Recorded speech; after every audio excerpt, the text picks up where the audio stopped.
Jadi di sini kita apa namanya melihatnya MCK itu sebagai monumen cipta karya, waktu itu cipta karya yang menangani. Jadi hanya sebagai monumen yang menjadi pajangan begitu ya. Masyarakat tidak mau menggunakan, bahkan asing melihat benda-benda atau fasilitas yang dibangun. Jadi ciri-ciri teknologi yang akan diterapkan seperti apa yang dibahas tadi, yang pertama adalah efektif.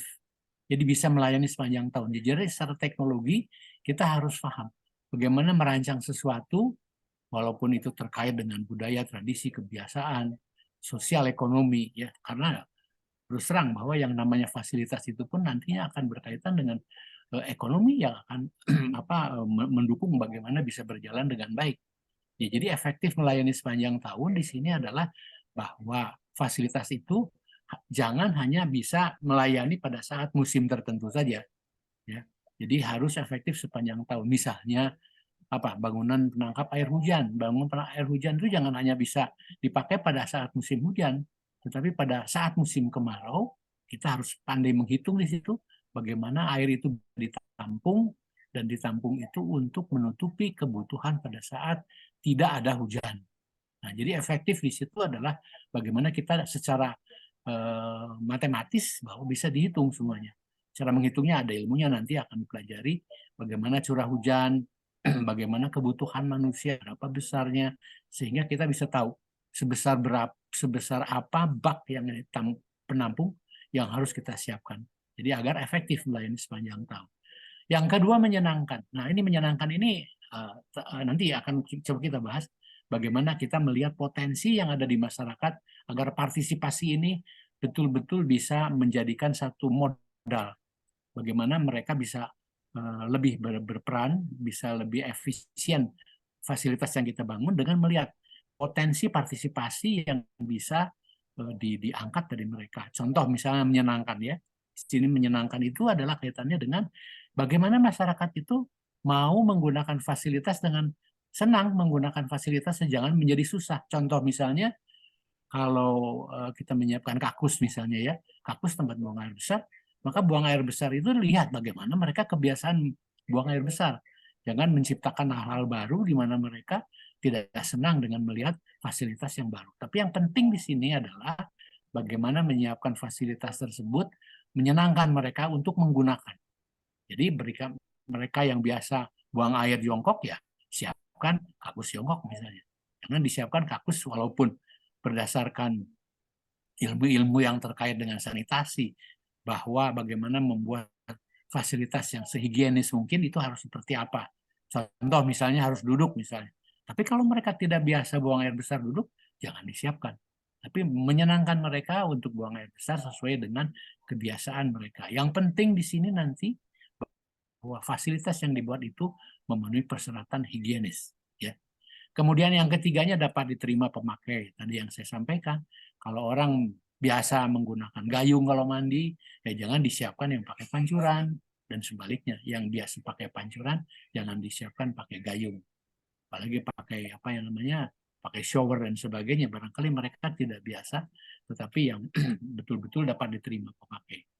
Yang keempatnya adalah menggunakan bahan lokal. Jadi kenapa bahan lokal? Karena ujung-ujungnya nanti bahwa fasilitas yang kita bangun itu tidak dipelihara oleh orang luar atau oleh Pemda setempat atau oleh pengurus dari kelurahan, bukan, tetapi harus di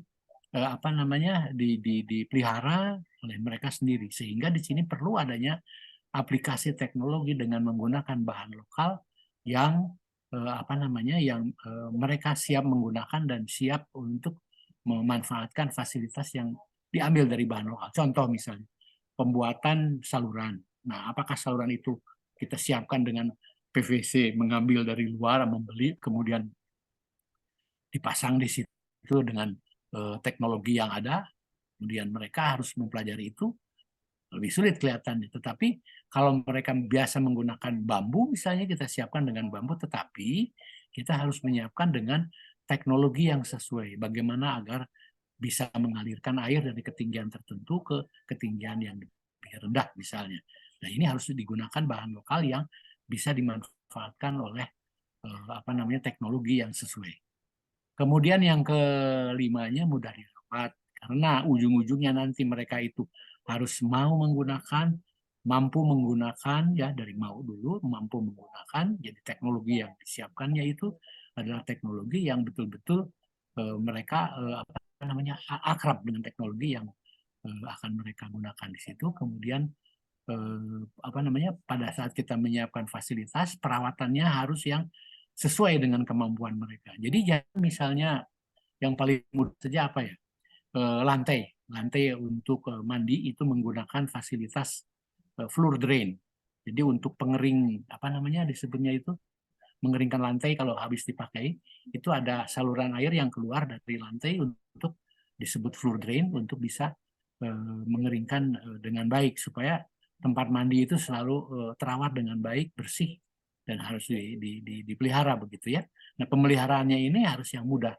Jadi jangan menyiapkan misalnya kalau Anda lihat di kamar mandi kita yang biasa di kota-kota besar misalnya, coba Anda lihat floor drainnya seperti apa. Nah, kalau misalnya harus dirawat, Anda bisa lihat sendiri ya.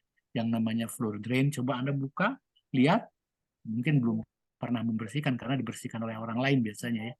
Coba Anda buka lihat bagaimana agar terpelihara dengan baik dan agar mudah dirawat untuk level di misalnya di daerah pedesaan maka tidak pantas atau tidak pas menyiapkan satu floor drain dengan teknologi yang rumit untuk dikerjakan oleh masyarakat di daerah-daerah terpencil misalnya. Nah, kemudian yang lainnya adalah dapat ditingkatkan. Jadi ditingkatkan di sini adalah teknologinya. Jadi kalau teknologinya yang tadinya teknologi yang sangat sederhana itu menjadi teknologi yang misalnya yang pertama itu adalah yang disebut pit latrine. Jadi orang biasa membuang kotoran misalnya BAB-nya itu di bawah kebun atau di kebun. Yang kalau orang Sunda bilang dolbon ya, buang air besar di kebun gitu ya. Jadi kalau dolbon itu kan orang buang air kemudian setelah selesai ditinggal. Jadi buang airnya juga di kebun ya, tidak digali dulu seperti kucing itu kan. Kucing masih lumayan ya. Sebelum dia buang air itu mengais-ngais dulu tanahnya, kemudian buang air besar ataupun buang air kecil, kemudian ditutup lagi. Ya masih masih santun dan masih higienis barangkali ya kalau dipandang dari teknologi yang kita kenal.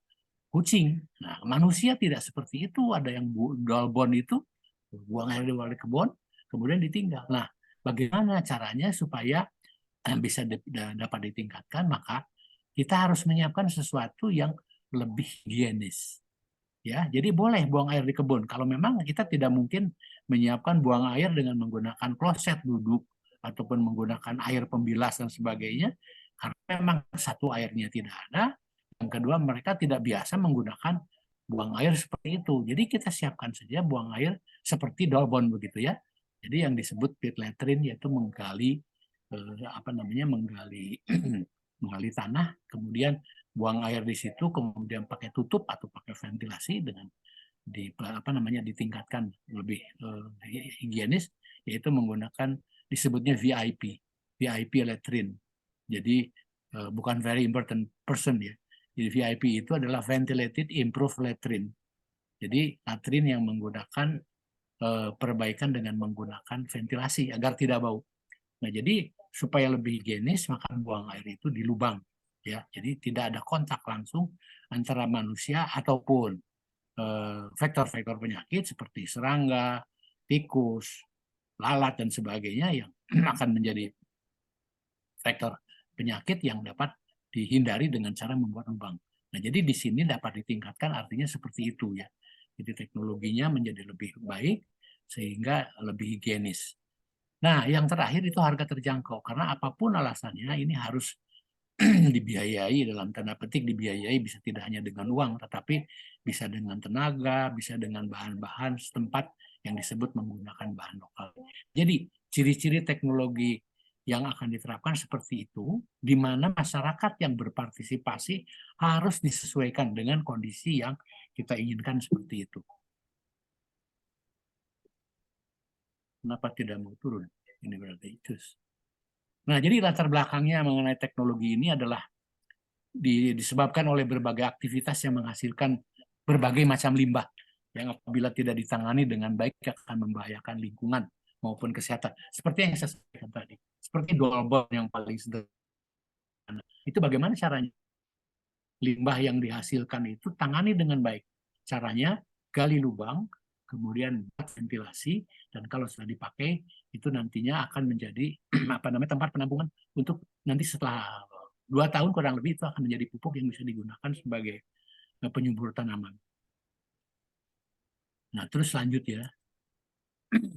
Nah, apa yang terjadi kalau teknologi itu tidak bisa diterapkan dengan baik dan masyarakat tidak mau menggunakan dan tidak mau berpartisipasi, itu dampaknya adalah seperti ini: estetika, bau, bisa menarik hewan untuk apa namanya menjadi kontak nantinya dengan lingkungan. Jadi ada lindi, ada penyumbatan saluran drainase dan seterusnya.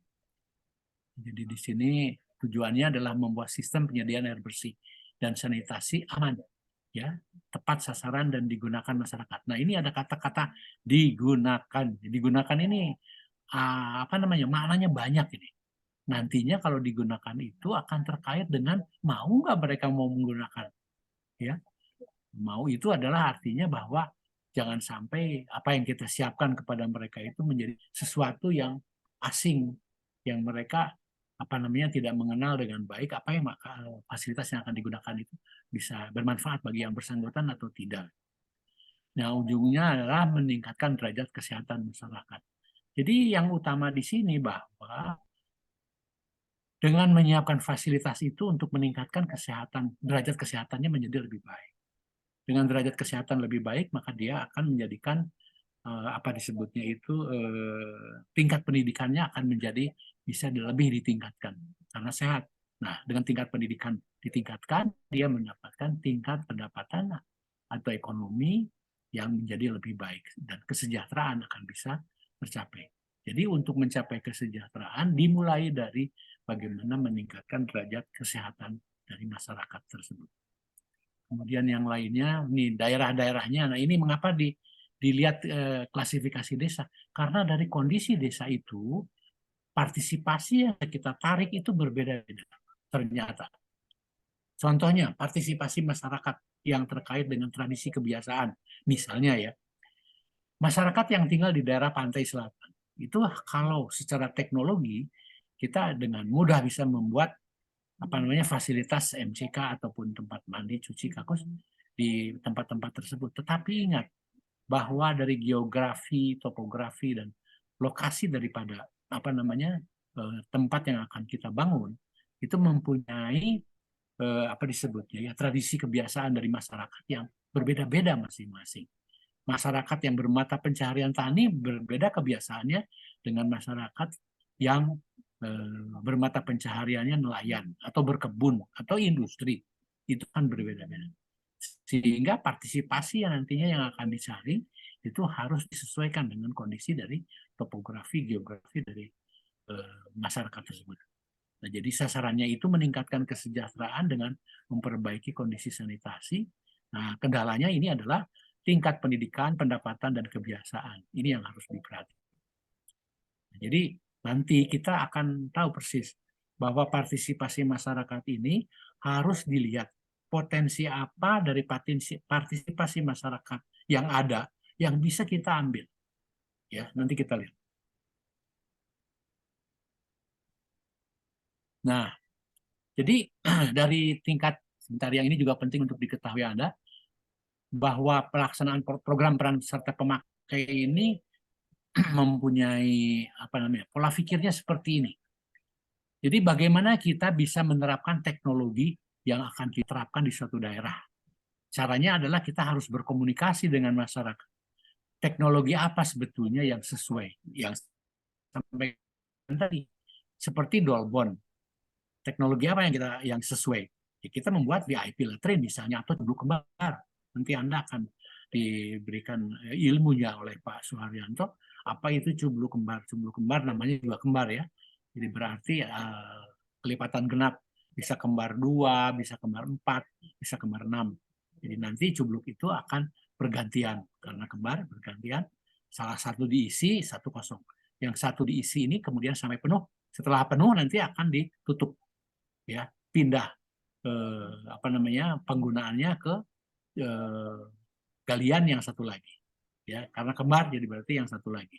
Nah, selama yang satu lagi ini diisi, yang satu sudah terisi penuh selama 2 tahun, karena perhitungannya 2 tahun, kurang lebih 2 tahun. Nanti setelah 2 tahun itu penuh, itu diharapkan bisa digunakan sebagai penyubur tanaman. Jadi kebiasaan ataupun tradisi yang dimiliki oleh masyarakat buang air di kebun untuk menyuburkan tanaman itu bisa tercapai dan tetap bisa digunakan. Jadi contoh ini adalah merupakan satu apa dibilangnya itu tradisi atau tradisi lokal yang mempunyai kebiasaan tertentu yang manfaatnya bisa dirasakan oleh masyarakat yang tadi saya sebut bahwa kotoran itu bisa digunakan sebagai apa namanya.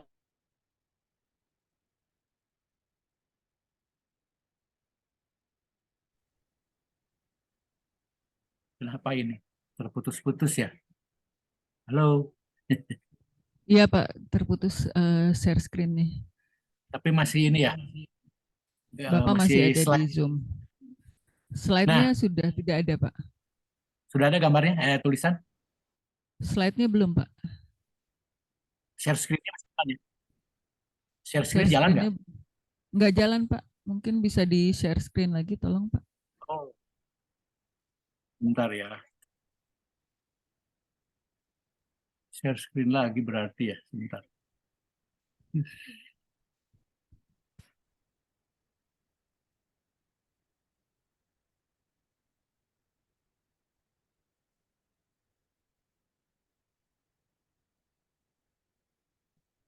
Sudah muncul? Sudah Pak. Ya, oke. Sudah Pak. Oke. Ya, kemudian dilanjut. Kemudian di sini tentang penilaian dan kelayakan dari suatu daerah yang kaitannya nanti dengan peran serta masyarakat. Di sini kelihatan bahwa perlu diperhatikan. Jadi perbedaan struktur, pengambilan keputusan, komposisi penduduk, dan lain-lain ini harus diperhatikan. Contohnya perbedaan struktur. Sosial, ekonomi, dan budaya berbeda dari masing-masing daerah. Ini akan menilai bahwa potensi partisipasi yang bisa kita ambil itu juga harus dilihat dengan kacamata ini. Kemudian pengambilan keputusan, ada konsensus dan pemuka. Jadi pada saat kita nanti memanfaatkan partisipasi masyarakat, kita harus paham bahwa cara-cara mana yang paling sesuai untuk mengambil satu keputusan dari suatu keinginan, itu melalui konsensus atau melalui pemuka. Karena ada yang hanya tergantung kepada pemuka masyarakat, ya, misalnya di salah satu suku, maka pemukalah yang paling berkuasa dan paling didengar oleh mereka untuk bisa mendapatkan keputusannya apa yang harus diambil. Jadi mungkin kita harus berbicara dengan masyarakat banyak. Kalau konsensus, bicarakan dengan mereka. Nanti ada contoh-contohnya, fotonya saya akan berikan. Bagaimana kita untuk bisa mengambil partisipasi masyarakat dengan cara yang sesuai di masyarakat. Kemudian komposisi penduduk nanti ini juga akan dimanfaatkan. Komposisi penduduk ada yang terampil, ada yang tidak tertarik. Nah, bagaimana memanfaatkan sebagai partisipasi dari mereka di dalam pelaksanaan program ini? Kita lihat yang terampil, kita arahkan kepada hal-hal yang terkait misalnya dengan hal-hal yang terampil, misalnya terkait dengan pertukangan. Jadi pertukangan apakah dengan tukang gali, tukang tembok ataupun tukang kayu. Jadi diarahkan ke yang sesuai dengan keterampilan mereka. Yang tidak terampil bisa kita bisa kita gunakan sebagai hal-hal yang berkaitan dengan hal-hal yang tidak berkaitan dengan teknis pemasangan ataupun pembuatan tertentu. Nah, yang tidak tertarik ini yang menarik. Menarik untuk dibahas karena yang tidak tertarik ini jangan sampai nantinya mengganggu komunikasi kita dengan mereka. Artinya bahwa kita di sini harus menjadi disebutnya itu sebagai fasilitator bagi mereka untuk mendapatkan satu hasil yang positif. Kita harus menarik untuk berbicara dengan mereka. Jadi menarik itu artinya jangan mereka tidak simpati kepada kita. Jadi untuk orang yang pertama bertemu dengan mereka itu harus membuat image, membuat disebut suasana bahwa eh, kita akan membantu mereka. Jadi misalnya orang kalau misalnya berbicaranya seperti menggurui, menyuruh, seperti bos menyuruh anak buahnya itu kelihatannya nggak cocok. Tapi bagaimana caranya kita untuk bisa berkomunikasi dengan baik. Nah, makanya namanya juga nanti mungkin fasilitator, membuat semua itu menjadi fasil, menjadi mudah. Jadi mempermudah proses-proses yang akan berjalan. Bisa proses terkait dengan teknis pemasangan, bisa terkait dengan masalah-masalah kesehatan atau higienis, kemudian masalah tentang administrasi keuangan. Nah, ini semuanya harus dilakukan dengan peran serta masyarakat yang dibantu oleh para fasilitator pada bidangnya yang sesuai. Jadi tim ini tim yang lengkap. Jadi lengkap itu artinya bahwa orang berbicara mengenai teknik lingkungannya sendiri, mengenai ilmu-ilmu sosial, budaya, tradisi, kemudian ilmu komunikasi, ekonomi. Jadi hal-hal seperti itu tentunya termasuk teknis pelaksanaan itu harus bisa dijabarkan kepada mereka untuk membantu mereka. Nah, jadi studi masyarakat yang dilakukan adalah harus bisa kita menentukan tentang standar kesehatan masyarakat. Ya, di standar kesehatan masyarakat itu adalah terkait dengan tadi mengenai apa namanya ya kecenderungan-kecenderungan yang terjadi yang berkaitan dengan kesehatan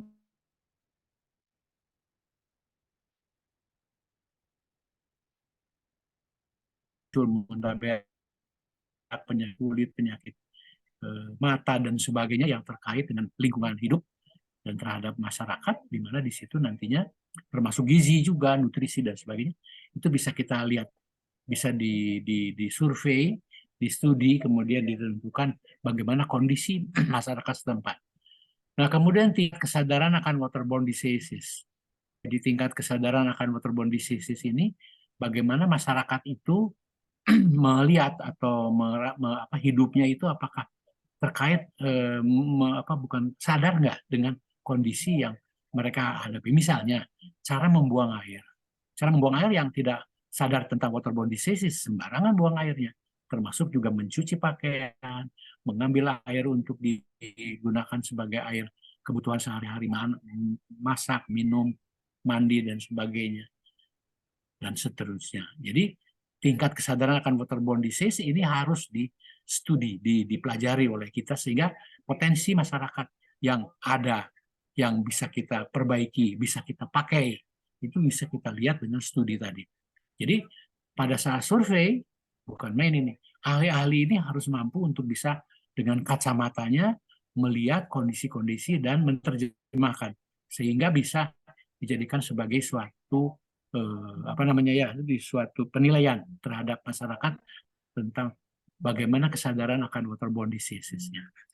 Kemudian pola kepemimpinan, jadi di sini adalah bagaimana kita sebaiknya untuk bisa berbicara dengan mereka dengan baik. Apakah dengan cara ini ada pola kepemimpinan ini macam-macam, ada yang sistemnya seperti perintah atasan ke bawahan, ada yang mengajak bersama-sama. Jadi ada ilmunya sendiri untuk pola kepemimpinan dan ada ahlinya juga yang bisa mempelajari bagaimana kita berbicara dengan mereka dengan pola kepemimpinan yang dirasakan cocok untuk bisa diterapkan di daerah tersebut. Jadi mungkin saja mereka harus diajak bersama-sama seperti mengajar anak-anak di TK. Jadi gurunya ikut ke anak-anak, ikut bermain di situ, kemudian ikut melakukan sesuatu. Barangkali juga akan seperti itu kalau kita nanti berbicara dengan masyarakat atau dengan sistem berbicara di daerah di tempat-tempat yang resmi misalnya, ada yang seperti itu untuk pola-pola tertentu. Nah, jadi hal-hal seperti ini sangat tergantung dari perbedaan struktur di masyarakat atau di daerah yang akan dilaksanakan.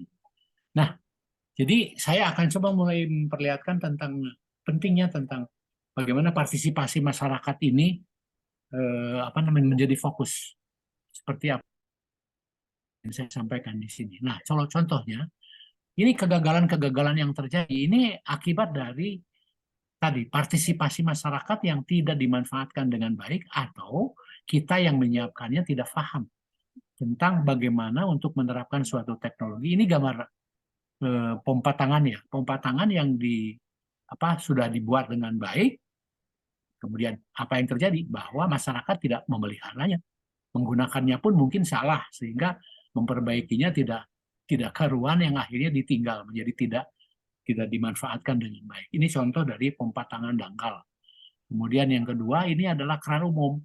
Jadi ini ada pipa, kemudian ada T di sininya, yang tadinya di sini ada kerannya kiri kanan, yang ini ada ada keran umum di sini yang bisa dipakai. Tapi apa yang terjadi? Jadi partisipasi dari masyarakat ini tidak ikut memelihara, jadi menggunakan pun tidak paham dengan baik, misalnya menggunakan keran.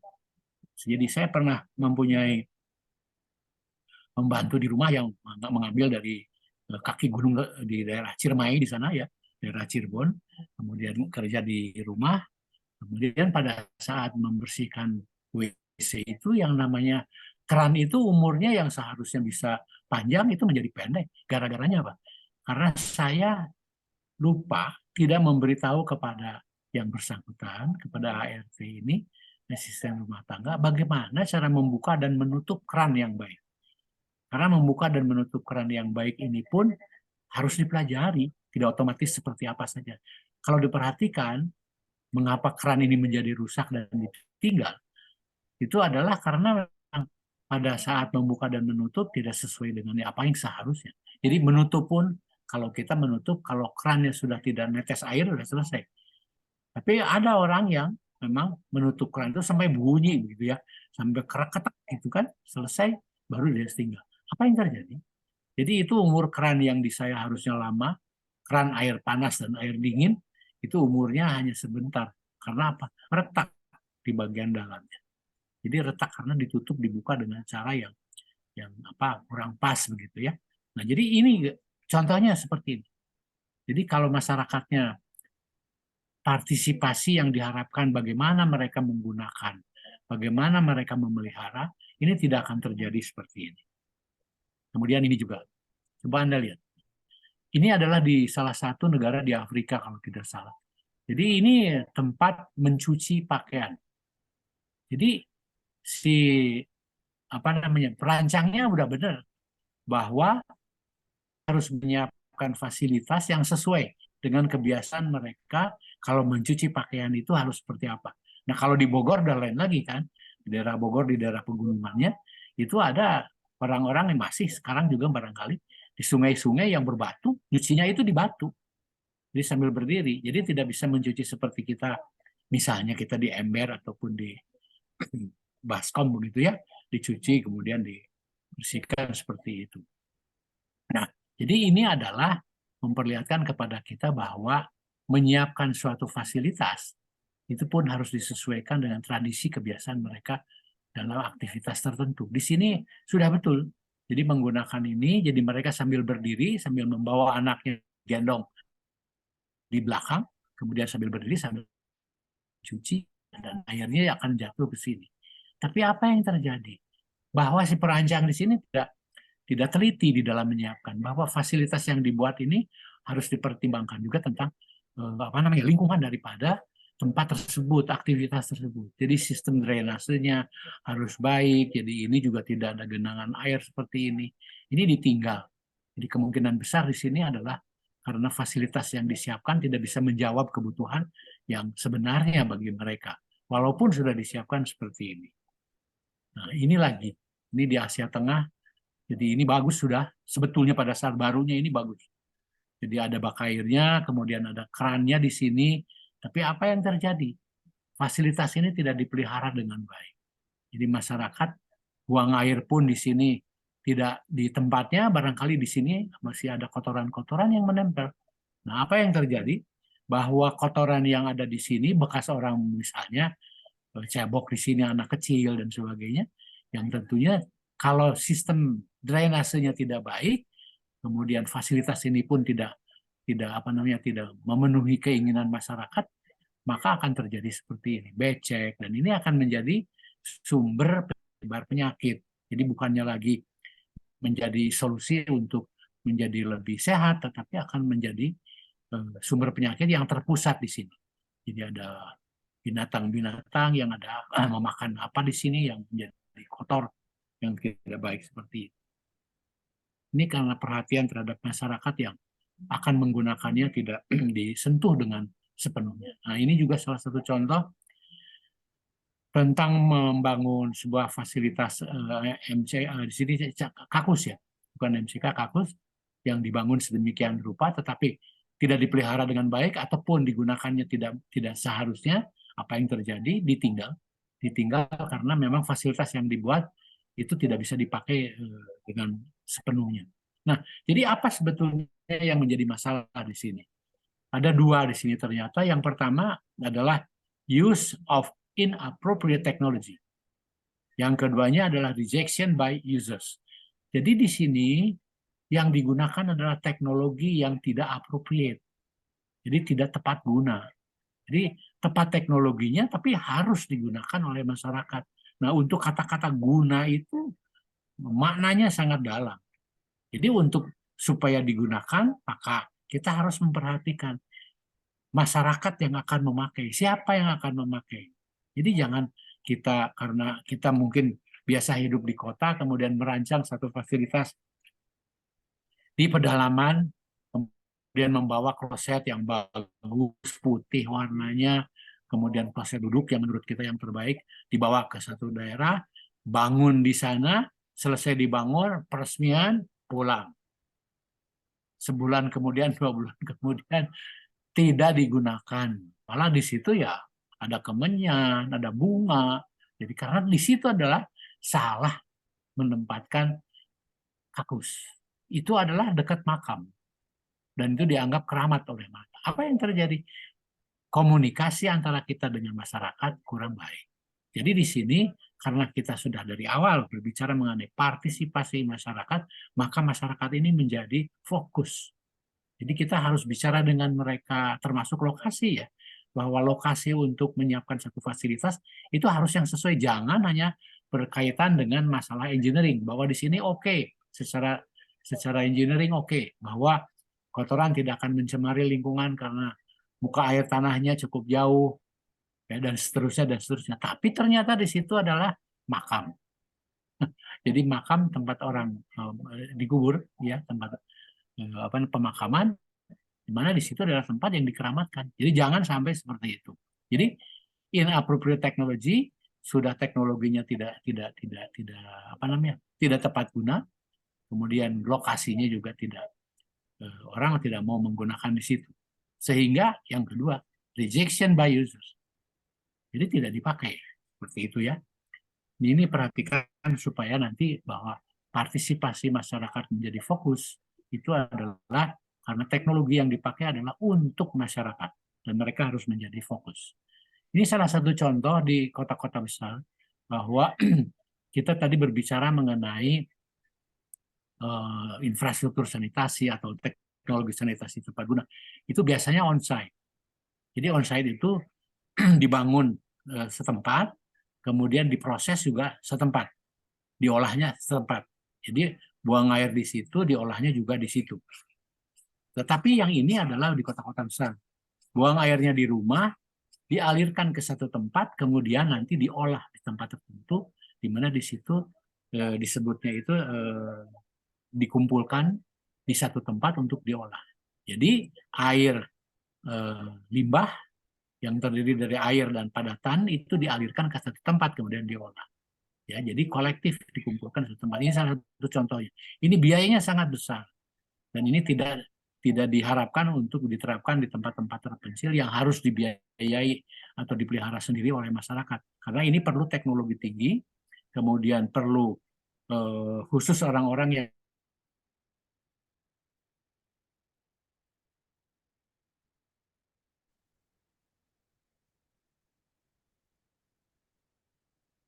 hilang lagi ya. Iya, mohon maaf Pak. Mungkin di share screen lagi Pak. Atau sambil menunggu share screen, ada pertanyaan dulu sampai di sini. Ini sudah hampir 1 jam. Ada pertanyaan, Silakan. silakan. Ini ada mikrofonnya. Kalau ada Mikrofonnya yang ingin. kita minta ke Bu Mei. Bu Mei yang jadi melayani. Tinggal unjuk tangan aja. Nggak ada? Yang mau Ada? bertanya? Nggak ada. Belum ada?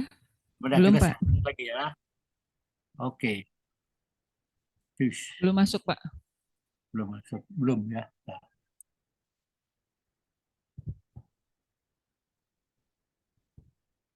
Yang ingin bertanya silakan ya, ada mikrofon juga di depan. sudah masuk ya, Bu Mei? Sudah, Pak. Oke. Enggak, Pak. Ya, jadi kita lanjutkan. Dua hal yang disimpulkan dari apa yang terjadi itu pertama adalah tidak menggunakan teknologi tepat guna. Jadi kita harus belajar tentang ketepat gunaan dari suatu teknologi untuk masyarakat tertentu. Kedua, akan ditolak oleh masyarakat karena masyarakat tidak bisa menggunakan fasilitas dan tidak mampu memelihara, apalagi mengembangkan. Kemudian yang lainnya adalah, nah ini contoh, ini di daerah Asia Tenggara ini. Ini kalau tidak di Thailand, di Indonesia ini. Nah ini contoh adalah fasilitas yang dibangun. Karena fasilitas yang dibangun ini tidak berbicara banyak dengan masyarakat si penggunanya, apa yang terjadi? Dibuatkan MCK ataupun tempat mandi cuci kakus umum seperti ini, tapi apa yang terjadi? Tidak ada yang namanya pemeliharaan ataupun penggunaan yang seharusnya. Bahkan ada orang yang sudah tidak menggunakan fasilitas ini kemudian menyiapkan dengan menutup dengan seng ataupun dengan atap plastik yang ditutup, di sini ada anduknya bahwa di sini ada orang. Jadi hal-hal seperti ini tentunya jangan sampai terjadi akibat dari masyarakat yang tidak dilibatkan di dalam mulai dari perencanaan sampai kepada pemakaian dan pemeliharaannya. Jadi ini yang biasanya diserahkan kepada pengelola dari luar yang tidak bisa dimenangani dengan baik. Nah, ini lain lagi. Ini adalah cerita mengenai limbah yang terpusat, terkumpul di satu tempat, kemudian diolah. Ini adalah tempat pengolahan limbah yang dikumpulkan. Jadi limbah itu dikumpulkan dari perumahan menggunakan pipa, kemudian dialirkan ke satu tempat dan diolah di sini. Jadi ini adalah tempat pengolahan. Anda lihat di sini bahwa tidak bisa dilakukan oleh masyarakat. Jadi ini tidak bisa untuk apa namanya? Oh iya. Ini internet unable katanya Bumi. Yang di saya atau di mana nih, nggak tahu. Nah, jadi ini tolong beritahu kalau tidak ada gambarnya ya. Yang ini adalah tentang bagaimana orang apa namanya ya, menggunakan sistem terpusat. Jadi harus diperlukan di sini orang yang apa spesial untuk bisa mengelola ini, mengurus. Jadi tidak seperti di masyarakat kalau menggunakan sistem onsite ya. Jadi sistem onsite yang sekarang sudah yang disebut apa namanya pengelolaan berbasis masyarakat itu sudah ada yang menggunakan tapi skala kecil, skala komunal, tapi model septic tank, bukan model seperti ini. Model septic tank itu juga ada pengelolaannya tetapi tidak seperti yang ini. Kemudian ini adalah contoh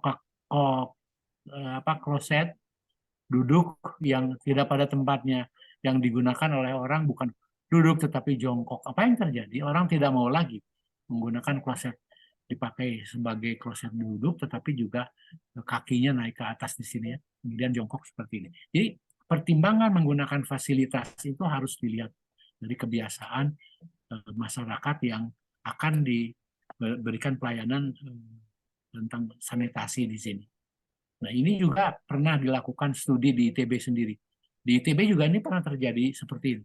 Jadi kloset duduk yang dipakai jongkok, di mana tempat ini juga di WC-WC umum di kampus, ini juga menjadi perhatian.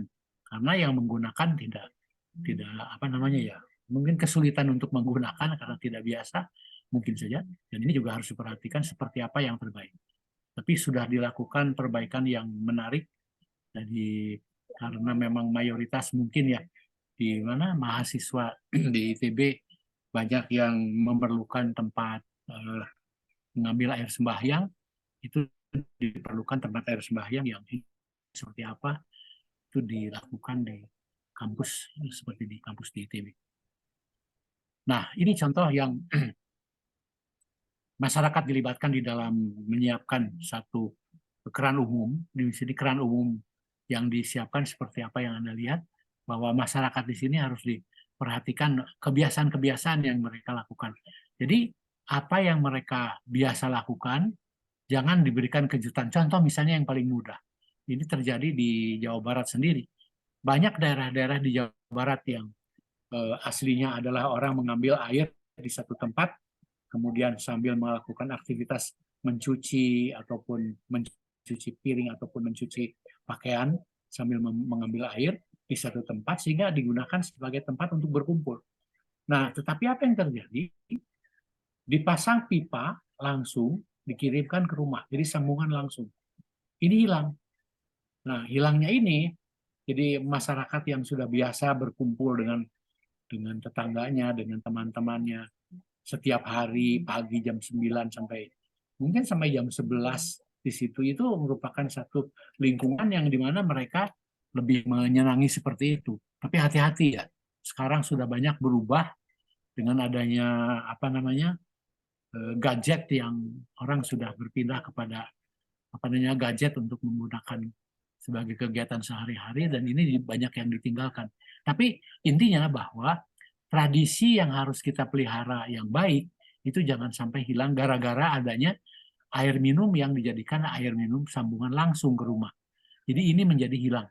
Jadi yang namanya apa disebutnya suasana arbitrase yang terjadi di dalam satu pemukiman itu menjadi hilang dan apa yang terjadi masyarakat itu menjadi apa namanya ya menjadi lebih mudah bermusuhan dibanding dengan berbicara bersama di satu tempat tertentu. Jadi jangan sampai memindahkan kebiasaan yang tadinya mereka biasa berkumpul gara-gara ada perbaikan air bersih, kemudian dialirkan ke rumah menjadi sambungan langsung semuanya. Itu daerah Gunung Ciremai di sekitar Kecamatan Maja itu ada satu tempat daerah yang dulu sebelumnya itu adalah mengambil air di satu sumber mata air di suatu tempat ketinggian, mulai mereka berkumpul di situ, kemudian hilang. Sekarang semuanya mengambil air ke rumah dan pertemuan-pertemuan itu menjadi hilang dan hubungan antar mereka itu menjadi agak renggang dibanding sebelumnya. Ini harus diperhatikan. Jadi yang kaitannya dengan tradisi budaya, kebiasaan dan sebagainya menjadi sangat penting di dalam partisipasi masyarakat walaupun penting, tetapi juga harus diperhatikan apa yang harus dijaga. Seperti itu. Nah, ini yang saya sebutkan tadi. Bagaimana cara berkomunikasi dengan mereka yang bisa mereka tangkap dengan baik. Jadi dengan cara seperti ini, dipisahkan laki dan perempuan, anak-anak, dan sebagainya, ini tergantung. Ada yang harus di ruangan, ini di daerah Afrika yang masih rumahnya seperti ini, mungkin lebih cocok dengan bentuk seperti ini. Oke. Kemudian ini adalah beberapa partisipasi masyarakat yang dilibatkan berkaitan dengan keahlian mereka yang bisa dimanfaatkan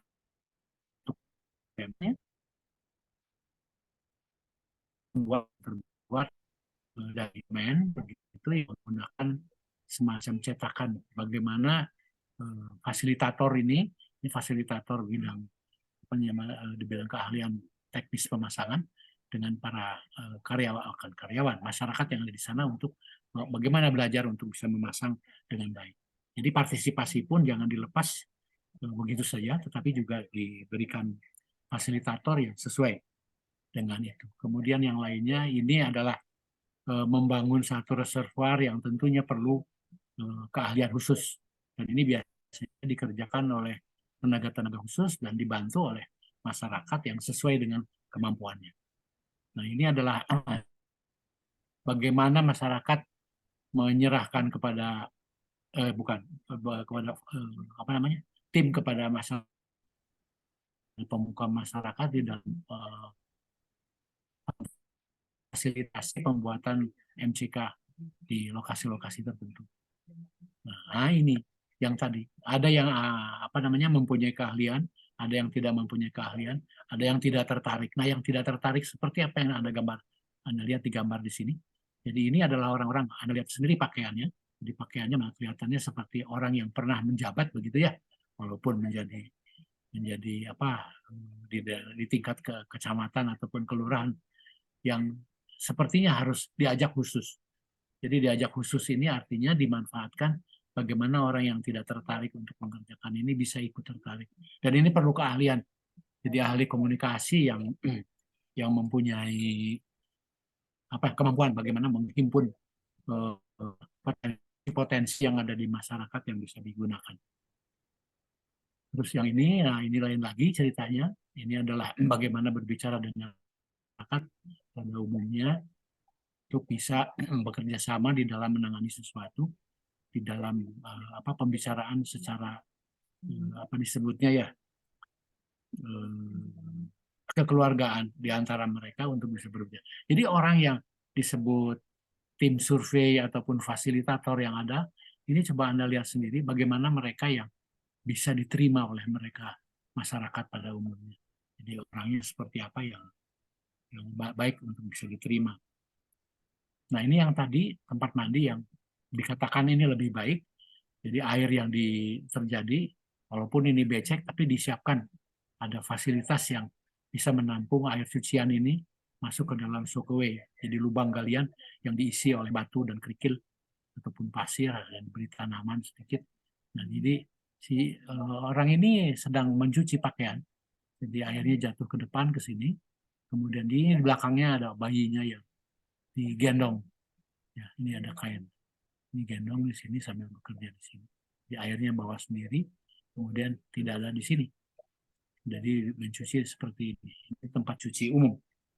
Jadi memperhatikan fasilitas yang dibangun yang sesuai dengan keinginan mereka dan kebiasaan mereka mencuci dengan cara seperti apa yang Anda lihat di sini. Nah ini contoh di Thailand, ini ada bagaimana mereka menyiapkan sebuah sumur gali dengan sumur gali dangkal dengan menggunakan pompa tangan dangkal seperti yang Anda lihat. Pompa tangan dangkal ini juga ini sangat unik ya. Jadi dibuat oleh masyarakat sendiri dengan peralatan yang seadanya, tapi berfungsi dengan baik. Jadi ini adalah di daerah-daerah terpencil, di mana diharapkan bahwa fasilitas yang dibangun oleh mereka dan didampingi oleh para fasilitator untuk bisa menyiapkan satu fasilitas yang baik dan higienis.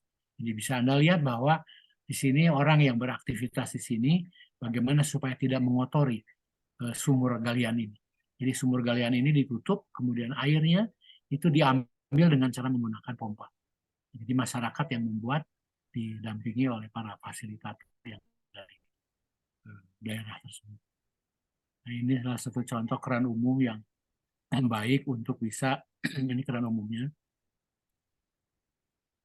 Ini pompanya seperti pompa sepeda begitu ya, yang tek, pompa naik turun, kemudian ini adalah kerannya ke sini, dan airnya yang bekas pakai itu masuk ke soakaway. Jadi disiapkan seperti ini. Sederhana tetapi memenuhi persyaratan sanitasi yang baik. Jadi seperti apa yang Anda lihat di sini.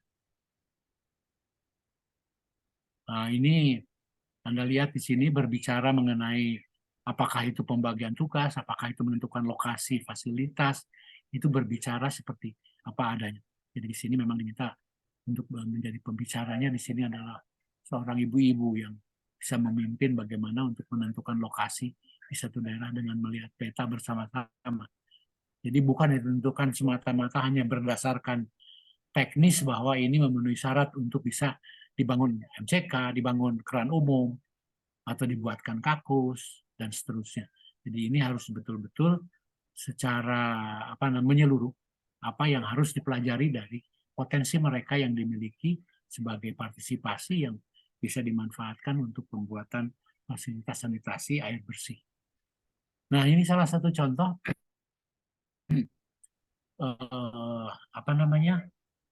VIP, Ventilated Improved Latrine.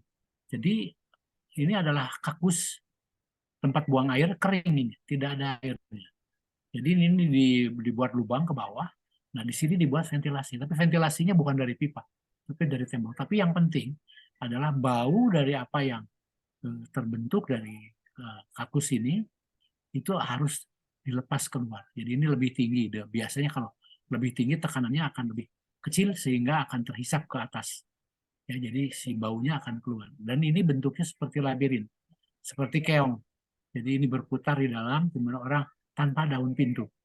Karena daun pintu pun ini perhatian kita harus bisa memastikan bahwa apakah mereka mau atau bisa memelihara engsel. Jadi engsel pun itu adalah salah satu fasilitas yang harus diperhatikan. Seperti apa yang Anda lihat tadi di Thailand, yang apa pintu-pintu MCK atau kakus atau mandi yang di situ kelihatan, bahkan ada bagi penutupnya. Artinya apa? Engselnya itu tidak pernah dipelihara, rusak, setelah rusak kemudian oglek, jatuh, dan akhirnya ditinggal. Karena sudah terbentuk privacy dari fasilitas yang dibangun, begitu pintunya rusak mereka tidak mau menggunakan lagi, akhirnya ditinggal. Nah, ini adalah daerah yang mana untuk teknologi engsel pun ini masih belum diterapkan. Dengan cara menggunakan sistem yang seperti keong, seperti labirin. Jadi mereka mandi atau buang air besar itu tanpa menggunakan daun pintu di sini. Jadi cirinya di sini mungkin sendalnya ditinggal di luar, kemudian mereka buang air di dalam, kemudian ya dengan fasilitas yang ada di situ tanpa air. Kemudian ceboknya tidak perlu kita pertanyakan kemana mereka cebok. Yang penting mereka buang air terselamatkan di sini dan higienis. Tidak ada binatang yang akan menjadi faktor penyakit sebagai perantara di sini. Nah, ini adalah bagi mereka yang sudah mampu untuk bisa membuat kakusnya sendiri dengan cara seperti ini, kakus jongkok, dan ini menggunakan leher angsa. Jadi menggunakan air sebagai pembilas. Jadi ini basah.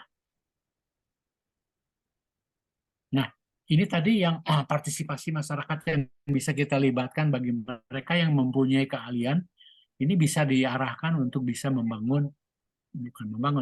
memasang pipa, bagaimana cara menyambungkan, bagaimana cara menggantikan. Kalau pipa yang digunakan itu adalah bukan besi, tetapi dari polyvinyl chloride atau PVC, bagaimana menyambungkannya dengan cara tanpa menggunakan lem, itu diberitahukan kepada mereka. Jadi cara-cara untuk menyambungkan pipa ini pun diberikan kepada mereka yang memang mempunyai kemampuan untuk bisa menangani ini. Jadi ini tertentu orang-orangnya yang mempunyai keahlian atau bisa dianggap sebagai mempunyai keahlian. Kemudian ini adalah salah satu contoh untuk daerah yang dilewati oleh nomaden, mana di daerah ya, tapi tidak di Jawa, atau di Jawa ada mungkin ya. Jadi ada pengembala yang hidupnya berkelana membawa membawa binatang piaraannya, kemudian harus disiapkan juga air untuk, jadi jangan digabung dengan manusia, tetapi bagaimana untuk binatang dan seterusnya. Ini mereka harus bayar. Bayarnya bisa dengan uang, bisa dengan hasil bumi dan sebagainya. Jadi ini biasanya orang yang lewat kemudian meminta air untuk bisa disiapkan seperti itu. Nah, ini yang tadi saya sebutkan. Jadi mencucinya seperti ini. Anaknya di belakang digendong sambil di eyong-eyong begitu ya. Nah, sambil membersihkan ini, airnya dibuang sini, masuk ke sokue. Tidak pakai sendal ya. Memang lantainya tidak perlu belum sampai ke dibuat landasan di sini. Hanya untuk seperti ini sih. Bertahap, dan nanti kalau misalnya akan ditingkatkan, ini bisa diberikan perkerasan di sini sebagai tempat untuk berpijak dan seterusnya. Nah, ini partisipasi apa yang bisa kita harapkan dari mereka? Di antaranya adalah tadi, ada memang yang kebiasaannya untuk gali-menggali itu adalah perempuan. Ya, seperti Bali, masih ada daerah-daerah di Bali yang memanfaatkan tenaga-tenaga kasarnya itu, misalnya yang mengangkut batu dan sebagainya, itu perempuan. Nah, ini contohnya adalah untuk menggali saluran, di mana di sini ya, ini supervisi ataupun fasilitatornya yang memperhatikan bagaimana menyiapkan saluran. Nah, untuk saluran ini ada apa disebutnya itu ya, ada ilmunya yang berhana. Biasanya mereka menggunakan menyiapkan saluran itu diikutkan dengan saluran alami yang ada. Jadi saluran alami ini air kemiringannya sudah terbuat secara alami, kemudian pipa dilibatkan di situ mengikuti penurunan dari saluran air dari suatu tempat ketinggian ke tempat yang lebih rendah. Jadi biasanya dipasang saluran yang memanfaatkan, disebutnya itu air gravity flow. Jadi air yang mengalir dengan secara gravitasi seperti itu. Oke, kemudian yang lainnya adalah, nah ini yang ahli. Jadi mereka yang ahli di sini, ini adalah supervisinya, supervisor, dan ini yang ahli-ahli yang mereka dilibatkan. Bagaimana cara memasang pompa untuk sumur gali, sumur dangkal, dan pompanya adalah pompa seperti pompa sepeda. Jadi tanpa ada engsel yang lain. Jadi ini hanya as atau rod yang naik turun ke atas dan ke bawah. Kemudian di sini tangan yang memegang dengan apa namanya seperti T, dan ini dinaik turunkan seperti itu. Kemudian airnya dikeluarkan. Di sini ada kerannya, di sini seharusnya ada keran. Nah, jadi ini adalah bagaimana membuat satu sumur gali yang higienis. Jadi tidak kontak antara pengguna dengan airnya, tetapi menggunakan cara seperti ini. Nah, ini bagaimana masyarakat memperlihatkan cara menyambung pipa untuk bisa mengalirkan air dengan baik. Jadi di sini menggunakan lem, ada yang menggunakan pemanas biasanya. Kemudian apa namanya soket yang dibuatnya itu berdasarkan pemanasan tadi dicetak begitu ya, dimasukkan ke situ. Ada caranya untuk bisa membuat penyambungan polyvinyl chloride atau pipa PVC, kemudian nanti dengan tanpa menggunakan lem atau menggunakan pemanas atau disebutnya dengan minyak, dipanaskan dengan minyak. Kemudian selanjutnya ini contohnya. Kemudian ini, nah ini pompa yang dibuat sedemikian rupa, ini India yang membuat. Jadi mereka menyiapkan sebuah, jadi gambar-gambar ini diperoleh dari International Training Network yang dibiayai Bank Dunia. Jadi waktu itu di ITB ditunjuk sebagai anggota ITN, di mana kami mendapatkan bantuan, termasuk Indonesia juga membuat slide-slide seperti ini, yang membuat almarhum Pak Henry Damanturi, yaitu tentang persampahan, kemudian yang lainnya digabung dengan kita juga membuatkan untuk sanitasi dan air bersih, di mana seluruh dunia menyumbangkan hal-hal seperti ini. Ini diantaranya India. India ini membuatkan membuatkan pompa dengan cara seperti ini, dengan cara menyederhanakan. Jadi mekanisme engselnya itu disederhanakan sedemikian rupa sehingga hanya satu engsel. Jadi ini satu engsel, ini naik turun, dan ini adalah tempat keluarnya. Jadi ini adalah modifikasi dari pompa-pompa yang ada. Kalau di Indonesia itu disebutnya buatan Tegal, itu pompa kodok namanya. Sekarang sudah banyak yang membuat. Nah, ini adalah memperlihatkan bagaimana cara kontribusi masyarakat dengan apa namanya pengurus ataupun panitia penyelenggara dari sistem yang dibangun, dengan cara bagaimana pembayaran ataupun retribusi yang ditarik dari mereka dengan cara-cara seperti ini. Nah, ini cara mereka berkumpul, membagi tugas, bagaimana caranya untuk bisa mereka ini paham dan mereka ini mau. Jadi di sini contohnya di sini adalah untuk pemasangan pipa fleksibel.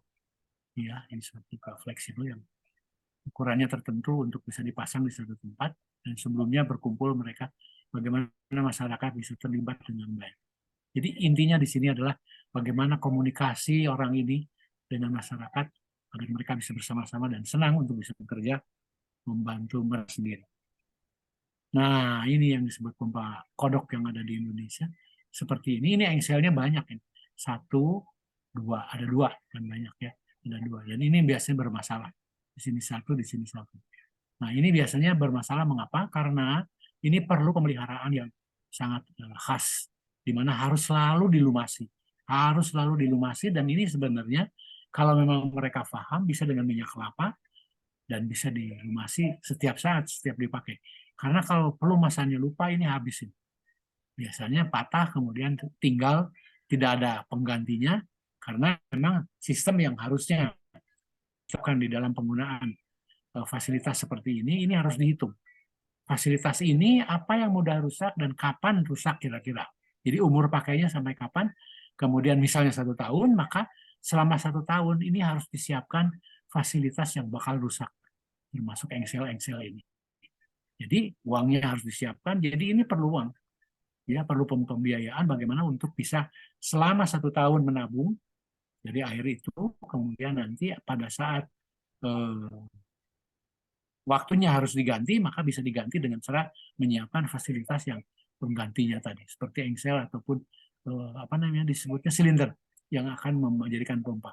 Anda bisa melihat di sini ini tanpa pemeliharaan yang baik dan ini sudah tidak bisa digunakan. Mungkin masih bisa digunakan tetapi tidak sempurna.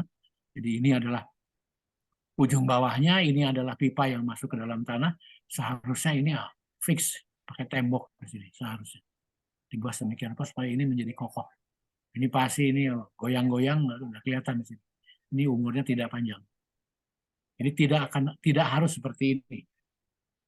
Nah, ini adalah kesepakatan di antara mereka yang ditandatangani oleh mereka sebagai ketua yang ada di sana, ketua adatnya barangkali, untuk menyetujui sesuatu bersama-sama. Nah, ini setelah selesai bagaimana cara penyerahan kepada mereka dan termasuk pemeliharaan dan penggunaannya seperti apa. Nah, ini adalah perluasan bagaimana masyarakat membangun sebuah kloset jongkok betul, di mana fasilitas ini harus memenuhi persyaratan teknis. Jadi kalau menggunakan seperti ini tentunya menggunakan pembilas. Berarti bahwa ada air nantinya akan digunakan di sini.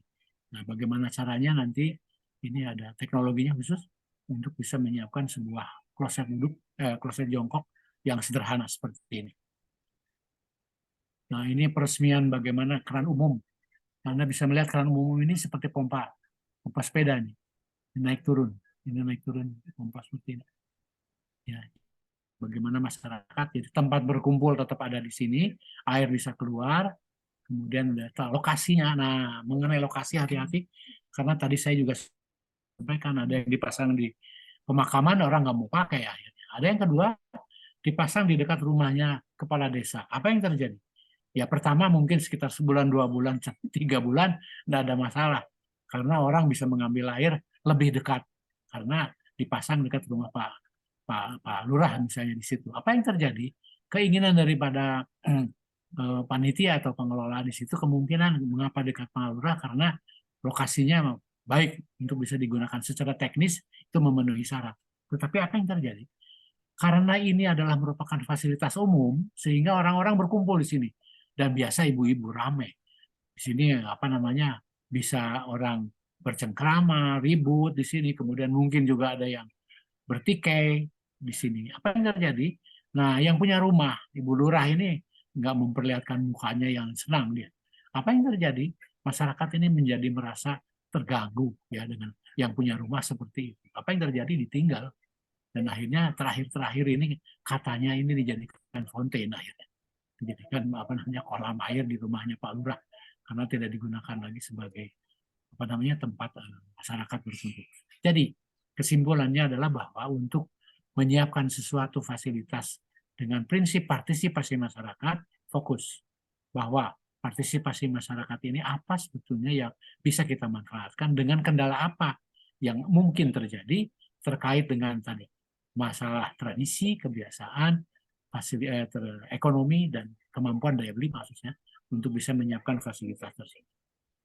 Nah ini cara mereka berbicara, ada yang pakai di lapangan, ada yang pakai apa namanya pakai kursi, tergantung daripada daerahnya, sesuai dengan tadi kondisi geografis dari masyarakat. Nah ini tentang jadwal, jadi mereka membicarakan tentang jadwal. Ingat bahwa jadwal itu di daerah-daerah tertentu sangat ketat, ya. Jadi jangan sampai apa yang dilakukan bersama mereka untuk partisipasi melakukan sesuatu, masyarakat jangan sampai merasa terganggu dengan tradisi kebiasaan mereka yang terkait dengan jadwal.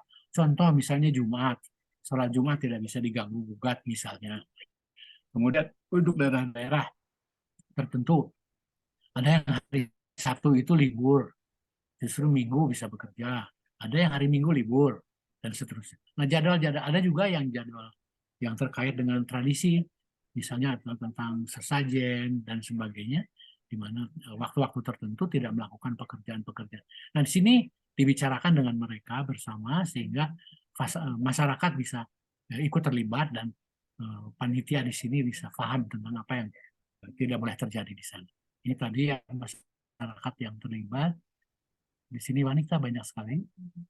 Kemudian ini adalah bagaimana kontribusi masyarakat di dalam menggunakan air. Ya, jadi di sini air dengan cara seperti ini pembagiannya. Nah, ini adalah pompa tadi yang saya sebutkan terbuat dari polyvinyl chloride. Bagaimana memasangnya? Di sini bersama-sama dengan ahlinya dan para tugas lapangan yang nantinya akan beroperasi bersama-sama dengan masyarakat yang diambil dari masyarakat. Nah, ini pembicaraan Ibu tadi dengan masyarakat terkait dengan pembagian tugas dan seterusnya. Di sini ada beberapa hal yang penting. Mengapa harus ibu-ibu yang berbicara dan seterusnya. Nah, jadi di sini yang terlibat adalah partnership yang harus dibuat bagaimana caranya. Yang kedua, komitmen di antara mereka terhadap masyarakat. Kemudian di sini ada another agreement tentang pembelian dari peralatan yang akan disepakati bersama. Bukan yang termurah, ya, bukan yang termurah, tetapi juga adalah disebutnya low cost. Jadi dibanding dengan yang lain dia menjadi lebih memungkinkan untuk dibeli. Kemudian di sini ada yang disebut genuine desire. Jadi keinginan mereka seperti apa. Kemudian kontribusi masyarakat. Di sini personel yang akan kita siapkan seperti apa. Dan di sini Anda bisa melihat bahwa ini adalah bambu semen. Jadi membuat menara air, penampungan air, yang tentunya bahwa kapasitasnya sangat terbatas karena ini terbuat dari bambu tulangannya. Jadi dibuatnya seperti apa Anda bisa melihat seperti ini. Jadi yang nunjuk ini adalah ahlinya, kemudian yang di bawah ini adalah tukang yang disiapkan dari mereka yang akan bergerak untuk membuat bersama-sama. Nah, bagaimana berkomunikasi? Caranya juga tentunya bisa dilakukan dengan berbagai modus yang terbaik yang menurut mereka menyenangkan. Nah, jadi di sini yang penting adalah di sini lower cost. Bukan yang termurah ya, tapi lower cost. Jadi lebih murah dari harga yang lain. Jadi dibandingkan. Misalnya contoh yang disebut lower cost itu waktu ingat Pak Habibie membuat listrik di daerah Gorontalo, itu kalau dia membandingkannya dengan pemasangan kabel. Ternyata yang sesuai itu adalah bukan dengan kabel untuk listrik. Tetapi apa? Dengan surya, tenaga surya. Tenaga surya itu teknologinya tidak teknologi sembarangan itu. Nah, tetapi sebagai kalau dilihat dari cost-nya itu lower dibanding dengan yang lain. Tinggal bagaimana kita menyederhanakan bagaimana menggunakan dan memeliharanya untuk masyarakat, level masyarakat. Ya, termasuk juga air di sini. Jadi air, sanitasi, dan persampahan, drainase. Ini bagaimana untuk mencari yang low cost. Nah, sehingga pipa-pipa tadi yang diperlihatkan tadi, itu seperti apa yang cocok untuk suatu daerah dengan kondisi seperti apa dibandingkan dengan yang lain, misalnya. Nah, kemudian yang kedua adalah better care of facilities, artinya seperti yang sampaikan. Jadi bagaimana caranya mempermudah pemeliharaan dari fasilitas tersebut agar masyarakat mampu memeliharanya. Jangan terlalu sulit. Ya, karena kalau sulit mereka malas untuk membersihkan dan akhirnya tidak membuat seperti itu. Contoh, misalnya tadi floor drain yang kita lihat, floor drain di kita adalah menggunakan mangkok terbalik. Kalau kita buka mangkoknya, waduh minta ampun, banyak rambut segala macam ya. Termasuk juga busa sabun yang harus dibersihkan setiap saat. Karena kalau tidak itu bisa bocor dan bisa tidak berfungsi atau mampet sama sekali. Nah, jadi untuk mempermudah bagi masyarakat, jangan menggunakan itu, tapi menggunakan sistem latrin atau sistem pit latrin, sistem leher angsa. Jadi kalau leher angsa itu jadi saluran yang seperti leher angsa, jadi nanti air akan masuk ke situ dan akan menguras sendiri. Kalau penuh dia akan menguras sendiri. Nah, jadi bagaimana caranya membuat sesuatu fasilitas yang mudah dipelihara. Kemudian community level maintenance. Jadi harus menyiapkan pemeliharaan yang sesuai dengan level komunitas kemampuan mereka. Yang ketiga, yang keempatnya appropriate technology, jadi teknologi yang tepat guna bagi masyarakat. Jadi ketepatannya dan kegunaannya. Jadi jangan hanya tepat teknologinya tapi tidak digunakan. Jadi teknologi tepat guna itu digunakan oleh masyarakat. Jadi dari saya sebut tadi kata-kata yang disebut guna tadi itu banyak hal yang terkait dengan tradisi, kebiasaan, budaya, kemudian kemampuan teknologinya, dan seterusnya. Jadi ini pun harus dilakukan. Yang kelima yaitu adalah improve fee collection. Bagaimana caranya memperbaiki pengumpulan dana. Jadi tidak hanya uang di sini, bisa tenaga, bisa hasil bumi yang dikumpulkan, kemudian bisa dari bahan-bahan bangunan yang disiapkan. Bagaimana untuk memperbaiki bahwa collecting apa namanya bahan itu bisa dilakukan dari masyarakat. Maksudnya adalah untuk merasakan tentang yang disebut peran serta masyarakat itu adalah mereka terlibat di penyelenggaraan bukan hanya pelaksanaan tetapi juga pengadaan daripada bahan-bahan bangunan tersebut. Kemudian yang lainnya adalah training for some users. Jadi di sini bagaimana melatih mereka. Jadi untuk yang tadi saya sebut, yang ahli, yang tidak ahli, yang tidak tertarik itu apa saja yang mesti dilakukan. Semuanya disebutnya training. Ya, jadi training ini bergantung daripada nanti ahli apa yang akan menyampaikan kepada mereka. Termasuk di sini ya tadi, jadi training untuk dari fasilitator administratif, fasilitator teknis untuk perbaikan, kemudian fasilitator apa lagi ya, keuangan dan seterusnya, yang harusnya diberikan kepada mereka sehingga mereka bisa. Nah, jadi kalau Anda melihat yang namanya fasilitas berbasis masyarakat, itu adalah masyarakat yang bukan. Ya. Tetapi jangan lupa bahwa pemerintah daerah itu harus tetap terlibat di dalam kaitan pembiayaan dan sebagainya yang memerlukan bantuan dari luar. Nah, karena biasanya nih, kalau proyek selesai, itu tidak ada yang namanya maintenance.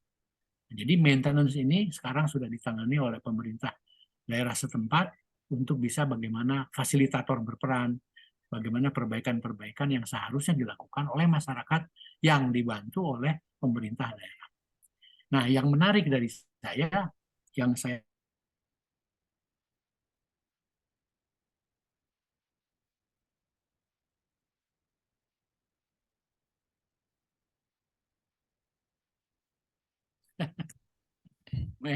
Iya, Pak.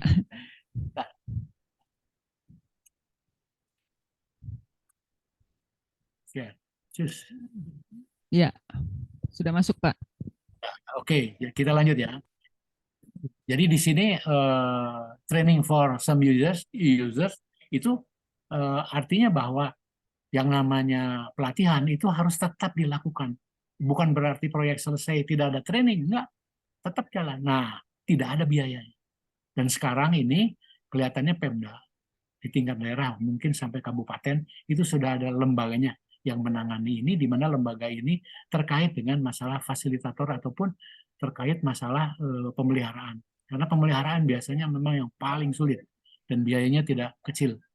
Yang paling sederhana saja kita menyiapkan yang udah rusak itu biasanya keran atau menyiapkan pompa tangan. Ini bukan main ini. Selama 1 tahun kita harus menyiapkan uang berapa? Kalau misalnya rusak jangan ribut, jangan mencari apa namanya kambing hitamnya begitu ya. Tapi siapkan fasilitas. Nah, untuk menangani ini juga perlu adanya ya itu tadi kejujuran dari orang yang mengelolanya dan seterusnya. Biasanya memang kasus-kasus ini terjadi di beberapa daerah di mana kejujuran dari orang yang mengelolanya tidak baik dan ini harus betul-betul diawasi terus. Yang terakhir adalah strengthening community organizations. Nah ini, jadi strengthening community organization tentunya bahwa untuk memperkuat organisasi komunitas ini harus dibantu oleh orang luar, yaitu Pemda. Ya, saya sebut saja Pemda karena masyarakat di sini kelihatannya ada yang disebutnya itu agak sedikit eksklusif begitu ya, eksklusif. Yang seperti contoh misalnya di Babakan Siliwangi, coba Anda lihat deh. Babakan Siliwangi mungkin agak eksklusif. Coba Anda lihat bagaimana yang namanya strengthening community organization mereka kuat. Tapi ada hal-hal yang kurang dan ini harus dibantu oleh ITB kadang-kadang suka turun ke situ melihat untuk berbicara dengan mereka dan dari pemerintah daerah yang sudah ditangani dengan cukup baik. Jadi di Bandung itu banyak yang berbasis kepada masyarakat. Jadi nanti Anda bisa slide-nya nanti mungkin akan bisa diambil Anda gampang sekali sekarang. Anda cari di YouTube, kemudian tulis saja berbasis masyarakat apapun ada di situ Anda lihat. Dan di situ ada videonya Bu Mei, ya Bu Mei ya. Jadi Bu Mei nanti di situ bisa menerangkan tentang SDGs, MDGs dan sebagainya ada di YouTube. Jadi bisa dilihat di situ. Itu barangkali Bu Mei yang bisa saya sampaikan sebentar. Oh ini belum sebentar. Teknik pelaksanaan surveinya. Jadi pada saat Anda mau masuk ke suatu daerah dan ingin ingin me- mencari potensi partisipasi apa yang bisa diambil. Itu bisa dilakukan dengan dua cara, observasi atau di mana observasi itu adalah pengamatan pendahuluan dan diskusi dengan orang terpilih dari masyarakat atau key person. Hati-hati memilih key person. Jangan yang hanya asal Bapak senang saja, iya, tapi enggak gitu ya. Jadi hati-hati di dalam Anda memilih masyarakat, itu key personnya siapa. Bisa saja nanti key personnya itu guru sekolah dasar yang ada di sana, saya sebut sekolah dasar ya, karena tidak berbicara di kota-kota besar. Guru sekolah dasar di sana, atau mungkin ya, pemuka agama di sana, atau pemuka suku. Nah, mengenai pemuka suku, saya punya pengalaman di Wakatobi ini bukan main. Wakatobi itu adalah salah satu daerah yang waktu saya kerja di UNESCO, saya duta besar UNESCO ya, bukan duta besar di Paris, tapi di UNESCO Paris. Jadi di UNESCO saya ikut di dalam tim ini ke Wakatobi untuk mempelajari tentang Man and Biosphere.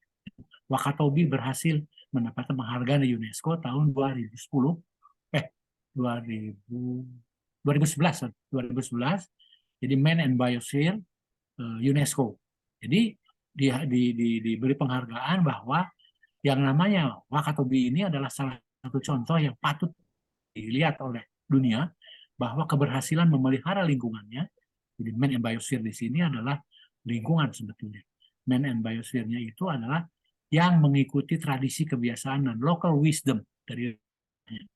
Jadi Wakatobi ini bupatinya saya kalau tidak salah Pak Hugua namanya. Dia itu seorang wira swasta, tetapi dia itu masih keturunan Raja Bone, Kerajaan Bone. Jadi yang namanya Wakatobi itu pulaunya ada 4 ya, Wakatobi, Wangi-Wangi, Kaledupa, Tobiang, Tobias atau Tobiang, kemudian Binuang, Wakatobi. Nah itu daerahnya itu sangat spesifik kali dibanding dengan daerah-daerah lain. Jadi Wakatobi itu 4 pulau yang batas administrasinya itu adalah batas kerajaan, batas suku. Nah, jadi sangat kuat situ kesukuannya. Jadi yang namanya sesajen, yang namanya tradisi-tradisi sesajen itu maksudnya perayaan-perayaan yang berkaitan dengan alam itu masih dilakukan. Dan itu banyak yang namanya yang disebut local wisdom yang tidak tertulis, yang disebutnya itu adalah yang disebut tradisi lisan yang diangkat menjadi peraturan daerah. Dan itu berhasil. Dan itu yang sangat dihargai oleh Wakatobi, oleh UNESCO. Wakatobi itu sebagai cagar Man and Biosphere UNESCO yang berhasil. Jadi peraturan-peraturan daerah itu diambil dari kebijakan-kebijakan yang disebut local wisdom, diambil dari masyarakat. Jadi saya kemarin diundang oleh Bapeda Jawa Barat, dianggap sebagai Inohong Jawa Barat. Saya bersama Ibu Oce Junjungan dan saya lupa beberapa orang begitu ya, untuk berbicara itu. Saya nitip ini bahwa budaya Sunda itu kaya sekali dan budaya itu bisa digali sedemikian rupa, dijadikan sebagai bagaimana kita untuk bisa mengingat kembali apa yang dilakukan oleh leluhur kita tentang lingkungan. Bagaimana memelihara lingkungan dengan baik, angkat sebagai peraturan daerah dan diterapkan di daerah masing-masing. Yang mungkin berbeda kabupaten satu dengan yang lainnya, itu akan berbeda. Dan kenyataannya begitu. Sekarang sudah berbeda dari masing-masing untuk peraturan daerahnya yang terkait dengan lingkungan. Nah, hal-hal seperti ini saya titipkan kepada generasi penerus. Disebutnya apa generasi Z ya? Generasi Z sama satu lagi apa? Milenial. Bahwa nanti anak ke depan itu akan menjadi orang-orang yang mengelola lingkungan ini harus dengan baik begitu ya. Jadi apa yang dilakukan oleh para senior seperti saya, Bu Oce Junjunan waktu itu di Bapeda yang sudah dilakukan dan ternyata memang banyak kekurangan, tolong perbaiki. Dan perbaikan itu saya sampaikan sekarang, yaitu yang saya sebut tadi. Pelajari budaya kita karena diminta oleh Bapeda untuk bisa, Bapedanya Bu Mei ketuanya Pak Indra kan? Masih kenal Pak Indra? Iya Pak, satu angkatan Pak. Nah, Satu satu angkatan Pak. angkatan. Iya. Nah, jadi Pak Indra itu S3-nya lulus di teknik lingkungan. Saya kebetulan jadi kopromotornya. Dan pada saat itu dia tidak mengundang sebetulnya, nggak tahu siapa yang mengundang, tapi saya masuk. Pak Indra kaget, wah ketemu Pak Iwan di sini katanya, dia cerita di depan bahwa saya bekas gurunya dia dan seterusnya. Menarik, lokal itu mengapa saya menekankan budaya sangat penting di sini untuk kembali kepada apa yang sebetulnya difikirkan oleh yang lebih dahulu dari kita tentang bagaimana lingkungan ini harus dijaga. Itu bukan main yang namanya Wakatobi. Anda bisa lihat di makalahnya, nanti saya kirim ke Bu Mei kalau perlu, makalahnya yang terkait dengan Wakatobi, dan apa saja yang saya pelajari waktu itu adalah ngambil dari disertasi, dari skripsi mahasiswa di Tadulako. Jadi mahasiswa yang terkait dengan prodi yang terkait dengan bahasa dan budaya itu menulis tentang tradisi-tradisi dalam bahasa mereka, kemudian diterjemahkan dalam bahasa Indonesia. Apa saja sebetulnya yang dilakukan oleh mereka zaman dulu, termasuk melindungi laut. Jadi ada laut yang memang dikeramatkan dalam tanda petik, dan di situ hanya boleh dan ikannya hanya ada di Wakatobi, tidak ada di tempat lain, dan itu hanya boleh diambil pada saat tertentu. Termasuk mengambil ubi, mengambil ikan, kemudian menebang hutan, itu semua ada aturannya, dan itu diambil dari local wisdom. Ini menarik, saya bilang Jawa Barat jangan ketinggalan karena kaya Jawa Barat, dan biasanya memang bisa dilakukan seperti itu. Nah, jadi yang datang waktu itu sekitar 100-an orang, pemuda-pemudi yang dianggap sebagai generasi penerus nanti ke depan, bahwa akan menangani tentang apa namanya perencanaan yang terkait dengan Bapeda di Jawa Barat yang harus dibekali oleh kita. Jadi kemarin menarik sekali bicara-bicara mengenai tradisi dan budaya. Nah, sebentar, ini masih ada begini ternyata. Jadi observasi itu penilaian tentang kebiasaan penduduk, kemudian ada yang lainnya tentang air minum. Ini yang potensi yang harus dilakukan, dicari oleh Anda, apa yang terjadi di masyarakat yang Anda datangi. Contoh air minum, bagaimana cara mengambil air, cara menggunakan menyimpan air, mandi, cuci, siapa yang mengambil air, wanita, anak, kemudian waktu yang diperlukan mengambil air setiap hari. Maksudnya ini adalah terkait dengan tadi. Jadi jangan sampai tempat mereka berkumpul itu menjadi hilang. Kalau kita mau mengambil apa namanya membuat satu mata keran umum, maka keran umum itu dikaitkan dengan jam, berapa jam mereka harus berjalan kaki untuk mengambil air, dan kalau membuat keran umum maka harus sekian jam lebih dekat dibanding dengan yang sebelumnya. Kemudian jumlah air dipakai, lokasi dan jarak dan sebagainya. Nah, sanitasi juga pelajari bagaimana mereka buang air. Nah, saya bilang tadi, apakah dolbon, apakah dolwah, apakah dolri, modal di sawah, modal di irigasi, modal di kebun, dan seterusnya. Ini punya teknologinya sendiri, bisa dicari mana yang kira-kira sesuai di masyarakat. Kemudian sumber dayanya, kekayaan penduduk, rumah, perlengkapan ini akan berpengaruh banyak. Saya pernah ke Timor Timur waktu sebelum menjadi Timor Leste. Aduh, minta ampun. Sedih sekali di daerah apa namanya perbatasannya di Dili. Dan itu saya seperti melihat foto-foto yang terjadi di Afrika seperti itu, dan saya kebayang seperti apa sanitasi mereka yang seharusnya terjadi di tempat tersebut. Kemudian kebiasaan menabung dan meminjam, ini kaitannya dengan pendanaan nanti. Karena di daerah Jawa Barat, Sunda ini ada yang disebut perelek. Perelek itu adalah kebiasaan menabung di masyarakat yang disimpan di depan rumah dalam bentuk bambu yang dilubangi, kemudian diisi oleh beras 1 sendok per jiwa. Jadi kalau penghuninya adalah 2 orang, maka 1 hari dimasukkan 2 sendok per jiwa. Nah, itu diambil setiap minggu oleh petugas untuk tadi, untuk berkaitan dengan masalah yang meninggal, masalah penanganan lingkungan, sampah, ataupun MCK dan sebagainya. Nah, jadi kebiasaan menabung apakah masih ada? Karena ini bisa diangkat. Ini sebagai local wisdom yang bisa dijadikan sebagai potensi. Kemudian pengelolaan anggaran rumah tangga, apakah wanita? Ini kaitannya nanti dengan urusan pendanaan. Kemudian pola kerja, bisa dua-duanya. Bisa wanita, bisa pria. Kemudian keahlian. Nah, jadi semua yang ditulis sebentar ya, kondisi umum, peran serta kooperatif, ada koperasi. Nah, LKMD, apakah ada dasawisma?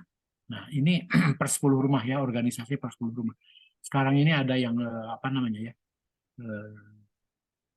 Lupa saya, kesejahteraan keluarga TP, kesejahteraan keluarga ya yang sekarang ini di masing-masing PKK, daerah Pak. PKK, PKK.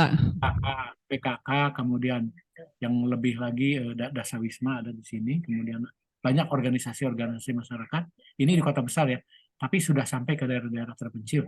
Jadi dan ini harus dimanfaatkan, bisa dijadikan sebagai perantara kita nanti untuk menyampaikan informasi. Nah, kemudian key person, siapa yang bisa dipakai? Apakah orang dari keagamaan, apakah guru, suku, atau wanita, dan sebagainya. Nah, selain ini masih banyak. Silahkan dipakai, Bu Mei. Jadi masih banyak tuh kalau diteruskan. Nah, membuat saringan pasir aktif ada. Jadi silahkan dilihat saja. Ini nanti silahkan ambil. Kuliah saya hanya sampai di sini. Dan semoga apa yang saya sampaikan menjadi apa namanya pengalaman baik bagi Anda sebagai satu masukan dari saya. Mungkin kuliahnya hanya sekali, tapi mudah-mudahan bermanfaat. Begitu Bu Mei, waktunya sudah habis. Bu Mei harus berangkat lagi. Memimpin. Bu Mei ada ini ya, apa namanya acaranya? Kuliah Kapita Selekta, Pak. Kuliah Kapitas. Ya. Silakan Bu Mei. Terima kasih. Assalamualaikum warahmatullahi wabarakatuh. Waalaikumsalam warahmatullahi wabarakatuh. Ya, sebelum diakhiri mungkin ya mau memberikan aplaus dulu untuk Pak Iwan. Ya, masih ada waktu sebenarnya. Jadi apakah ada yang ingin bertanya? Ya, silakan silakan. Silakan, silakan.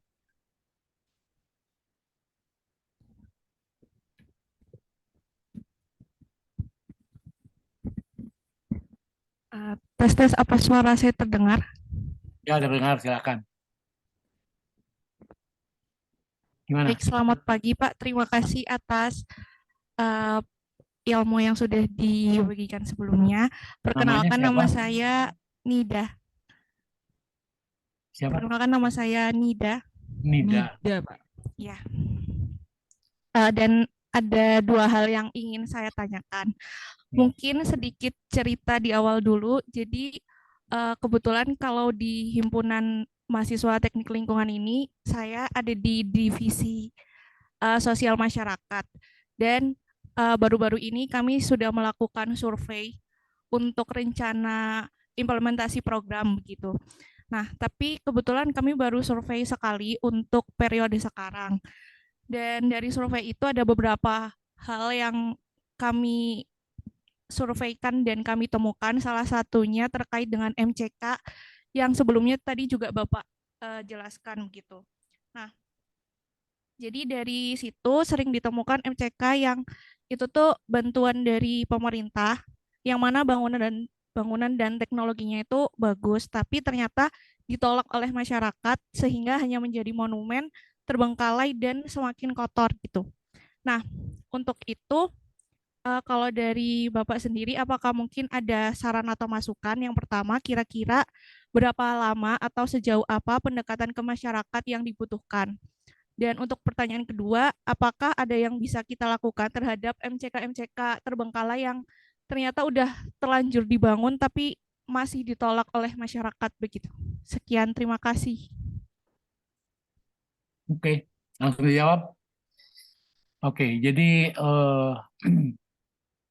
kalau saya melihat ya itu tadi yang dibilang MCK tadi ya, Monumen Cipta Karya.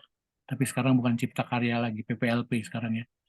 Nah, jadi begini, kalau Anda melihat seperti itu sebaiknya ini dua pihak yang kelihatannya nggak nyambung ya antara masyarakat dengan yang mengurus MCK. Nah, pertanyaannya yang mengurus MCK itu apakah dari pemerintah daerah, apakah dari masyarakat, atau dari kelurahan setempat? Bagaimana?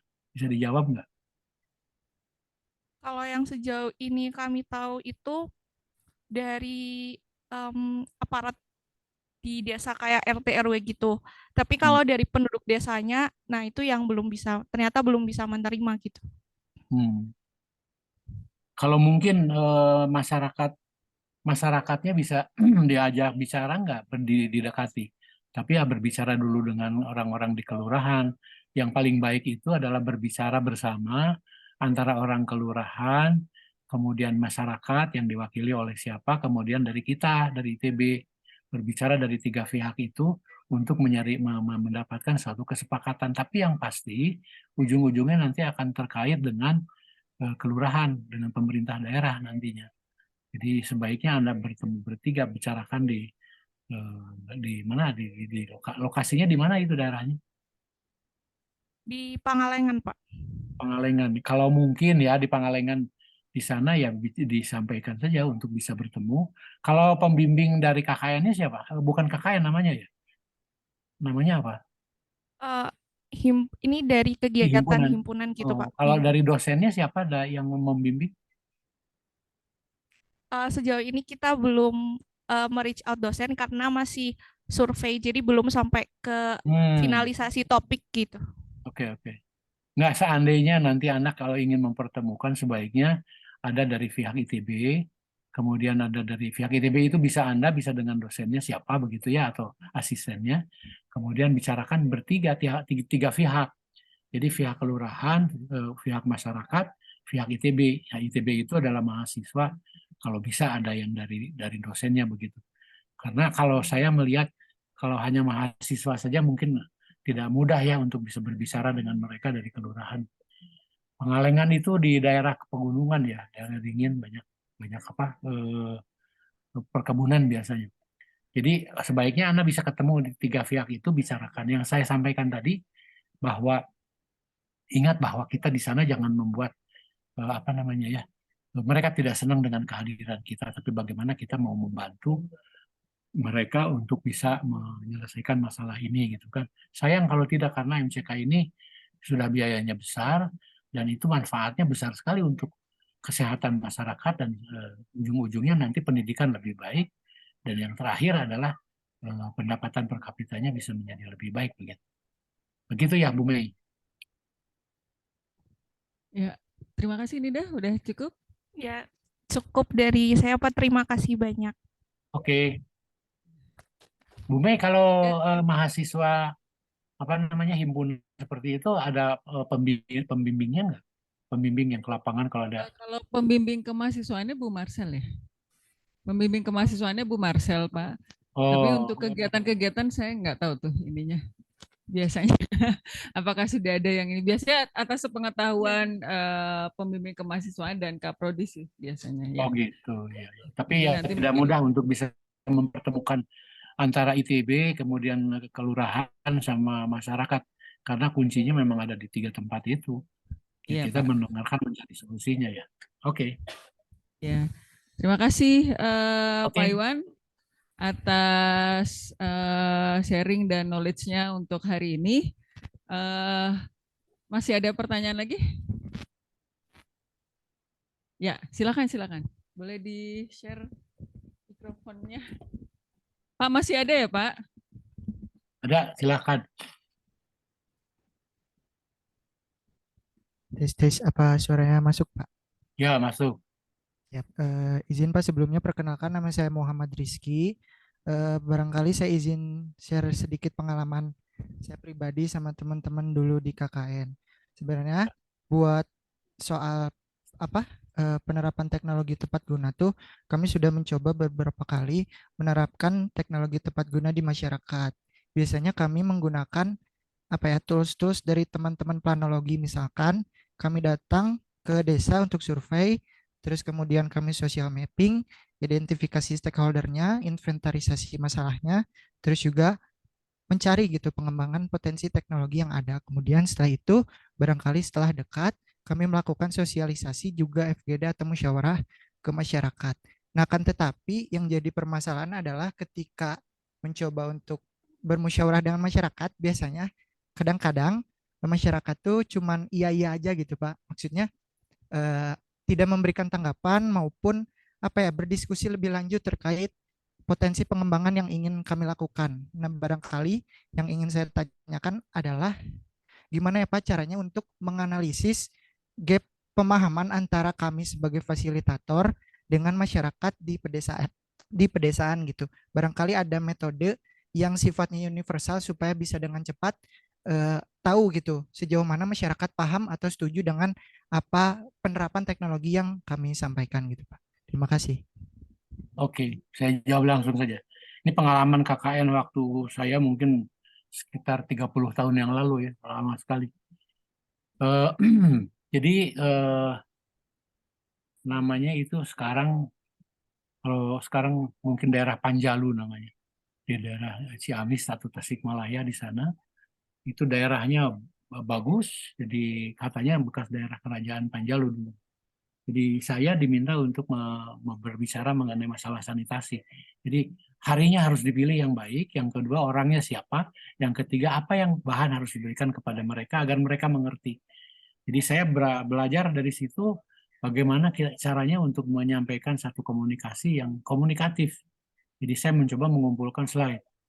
Waktu itu masih bisa kita mengumpulkan slide, kemudian mencari lagu yang cocok, kemudian saya mencoba untuk menceritakan mengenai sanitasi apa yang bisa diterima oleh mereka. Ini memang perlu pendalaman khusus ya, diterima oleh mereka tentang teknologi-teknologi yang mungkin bisa diterapkan kepada mereka. Jadi slide-slide-nya adalah slide-slide di daerah-daerah tertentu yang dekat dengan daerah yang dalam tanda petik Sunda begitu ya.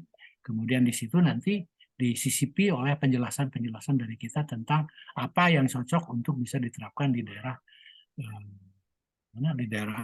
Panjalu tersebut. Seperti tadi saya sebutkan mengenai contoh Dolbon, contoh Dolwah dan sebagainya, itu saya ceritakan bagaimana pilihan-pilihan teknologi yang cocok bagi mereka, mereka suruh memilih begitu. Yang hadir itu ibu-ibu. Nah, ibu-ibu itu yang waktu itu hari Jumat dipilihnya Jumat bersih. Jadi Jumat bersih itu dilakukan pagi sebelum Jumatan, itu berkumpul. Jadi sampai waktunya Jumat baru selesai. Jadi kita harus pandai berbicara di dalam kaitan materi apa yang akan diberikan kepada si masyarakat yang levelnya kita tahu persis bahwa jangan berbicara mengenai teknologi yang sophisticated seperti yang sulit untuk diterjemahkan, sulit untuk dimengerti mereka. Jadi kita menggunakan bahasa-bahasa yang mudah seperti tadi saya bilang dolwon, dolwah, dolbon, dolwah, dan dolri ya. Modal di kebun, modal di sawah, modal di irigasi. Itu ceritanya masing-masing punya. Itu diceritakan di dalam slide. Nah, dari situ disaksikan oleh kelurahan. Jadi apa yang diiyakan oleh mereka, kelurahan sendiri yang mendengar. Jadi di dalam kelanjutannya itu diharapkan mereka bisa apa namanya ya, bukan takut ya, tapi konsisten dengan apa yang diiyahkan oleh mereka itu, orang kelurahan itu bisa mendengar seperti itu. Nah, di daerah Panjalu itu bagus sekali. Jadi bagusnya karena memang hubungan antara kelurahan dengan orang-orang di situ itu sangat erat sekali dan apa namanya kooperatif begitu ya. Nah, jadi kalau Anda mau seperti itu tentunya harus mempunyai 3 keahlian tadi. Jadi keahlian berbicara, keahlian mencarikan bahan yang cocok, kemudian termasuk juga lagu di situ ya. Jadi apa yang harus bisa Anda sampaikan? Harus bicara dengan orang-orang yang terbiasa dengan komunikasi seperti itu. Itu ada orangnya yang bisa seperti itu.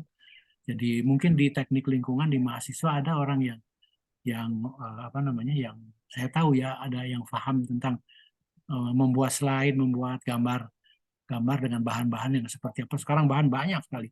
Di YouTube Anda bisa melihat apapun bahan-bahan yang Anda perlukan asal tahu address-nya, Anda bisa mengumpulkan dan perlu keahlian untuk bisa membuat satu rangkuman, satu editing, jadi seorang editor yang bisa membuat rangkuman seperti itu. Saya yakin di mahasiswa teknik lingkungan itu ada yang mempunyai kemampuan itu di organisasi kemahasiswaan.